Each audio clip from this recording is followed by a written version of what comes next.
میرا کام بھی بڑا عجیب تھا۔ لوگوں کے گھر میت ہوتی تو میرا روزگار لگ جاتا۔ میں ایک گورکن تھا۔ قبروں کی کھدائی کرنا میرا روزمرہ کا کام تھا۔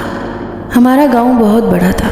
روزانہ کسی نہ کسی کا انتقال ہو ہی جاتا تھا، اور ایسے میں میری دہاڑی لگ جاتی۔ ایک قبر کھودنے کے میں 300-400 روپے لیتا تھا، اور اسی سے میرا گھر چلتا۔ میرے یار دوست مجھ سے مذاق کرتے، لوگوں کے گھروں میں ماتم ہوتا ہے اور تو خوش ہوتا ہے کہ تیری دہاڑی لگ گئی۔ میں ان کی بات پر کہتا کہ میں ایسا نہیں سوچتا ہوں، کسی کے مرنے پر انسان خوش ہوتا ہے، لیکن کیا کروں، اللہ نے میرے حصے میں یہی کام لکھا ہے۔ پھر اس دن ایک جوان لڑکی کی میت ہو گئی۔ گاؤں میں کوہرام مچ گیا۔ بعض لوگ کہہ رہے تھے کہ لڑکی نے خودکشی کی ہے، کوئی کہہ رہا تھا کہ وہ بیمار تھی، لیکن میں اس لڑکی کی قبر کھودتے وقت بالکل بھی خوش نہیں تھا۔ بھلا اس کے ماں باپ کی کیا حالت ہوگی، جنہوں نے 20 سال تک لڑکی کو پال پوس کر جوان کیا، اور اب اسے اپنے ہاتھوں سے قبر میں اتاریں گے۔ میرا نام خدا بخش ہے۔ میرا تعلق ایک گاؤں سے ہے۔ میرے 4 بچے تھے اور ایک بوڑھی ماں۔ بیوی کے ساتھ میں گاؤں کے ایک کچے سے گھر میں رہتا تھا۔ انتہائی قسم پسری کا عالم تھا۔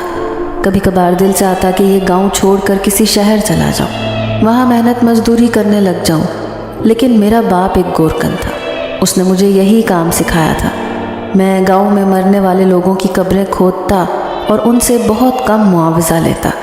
اتنے کم معاوضے میں میرا گھر چلنا بہت مشکل تھا، لیکن میں ایسی باتوں پر لوگوں سے تکرار بھی نہیں کر سکتا تھا، کیونکہ لوگ غم زدہ ہوتے تھے۔ مرنے والے کے ساتھ مرا تو نہیں جاتا، لیکن پھر بھی ان کو بھلانا بہت مشکل ہوتا ہے جو زندگی سے چلے جاتے ہیں۔ گاؤں میں بڑے چودھری بھی رہتے تھے۔ میں قبرستان کی رکھوالی بھی کرتا تھا اور ساتھ میں قبر کھودنے کا بھی کام، اس لیے کبھی کبھار چودھری بھی میرے ہاتھ پر چند پیسے رکھ دیا کرتے تھے، کیونکہ ان کے آباء و اجداد کی قبریں بھی یہاں تھیں۔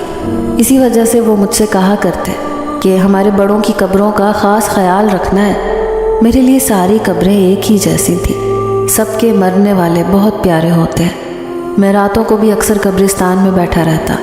ایسے میں لوگ مجھ سے کہتے کہ تمہیں رات کو ڈر نہیں لگتا؟ تو میں کہتا تھا، کیسا ڈر؟ اگر جنات یا بھوت پریت اس قبرستان میں بسیرا کیے ہوئے ہیں تو وہ بھی تو اللہ کی بنائی ہوئی مخلوق ہے، آخر انہیں بھی تو زمین پر کوئی ٹھکانا چاہیے۔ اکثر میں اپنی آنکھوں سے ایسی کئی غیر فطری حرکتوں کو محسوس کرتا تھا، لیکن میں نے کبھی بھی ایسی چیزوں کے بارے میں کسی کے سامنے ذکر نہیں کیا تھا۔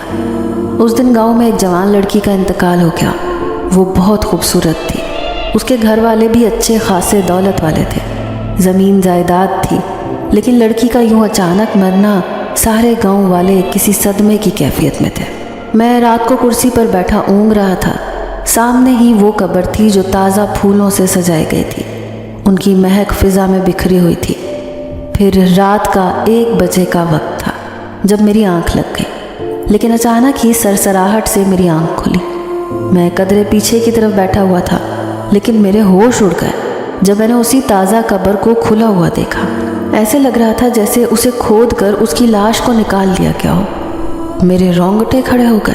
میرے سامنے ایسی حرکت ہو گئی، صرف ذرا سی آنکھ کیا لگی، لمحے بھر میں سب کچھ تہس نہس ہو گیا۔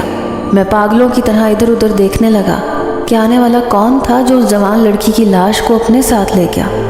اب گاؤں میں موجود اس قبرستان کے چاروں طرف سے راستے تھے، میں بھلا کس راستے پر جاتا؟ پھر میں نے ٹارچ اٹھائی اور گاؤں کے اندر جانے والے راستے کی طرف بھاگا، لیکن اچانک جھاڑیوں کے پیچھے سرسراہٹ سی محسوس ہوئی۔ جو ہی میں پلٹا تو وہاں ایک نوجوان لڑکا تھا جس نے منہ پر مفلر لپیٹ رکھا تھا۔